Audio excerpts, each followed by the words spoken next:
Rick Wellbrook served in the United States Army as a private first class.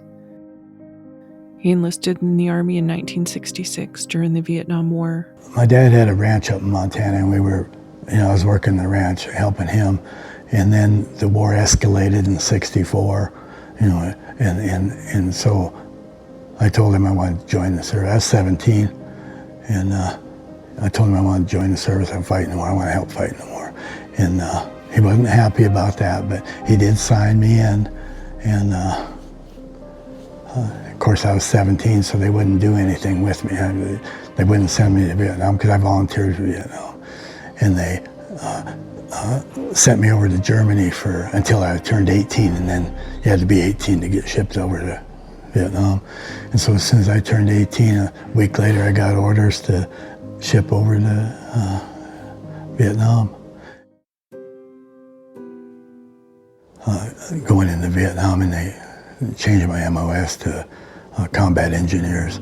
And so they shipped me to it was a base, but it was just in the jungle, and they were just clearing the jungle and everything. So I did that. I helped them build that base, and we had to lay that tin down, and we had to get my equipment in there. And so I got into the combat engineers from the 54th Engineer Battalion. And a lot of them were draftees, and they didn't have any choice, so they had to do whatever I volunteered, so they kind of let me pick and choose, and I stayed there with this ammo dump. I was helping them build the ammo. It was big, and it got blowed up 4 or 5 times. With the combat engineers, and we were clearing jungle and stuff like that, and picking up the bombs that got blown. They had over 200-pound bombs that got blown sky high that came crashing through our tent and stuff. Well, yeah, I was 17. I never, come off a farm and, to get in firefights and mortar rounds at night and people shooting at you while you're, trying to lay down that tin and supplies. Yeah, it was pretty scary. Rick served in Vietnam for 2 years. Like many Vietnam veterans, he returned to America to find he would be treated with hostility and contempt. He traveled around the country for a few years and eventually returned to Montana. That's where he met his wife. And I met her when she was in Montana. She was a instructor for Arthur Murray Studios.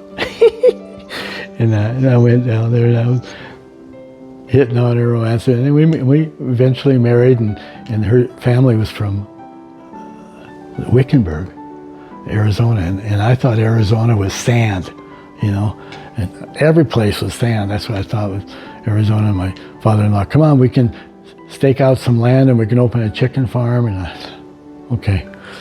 And then I went to work out at the prison, and I was out there for 5 years, so that's how I wound up here. And I liked the area, I liked the climate. It's hot, but I'd rather have it hot than 50 below when I left Montana.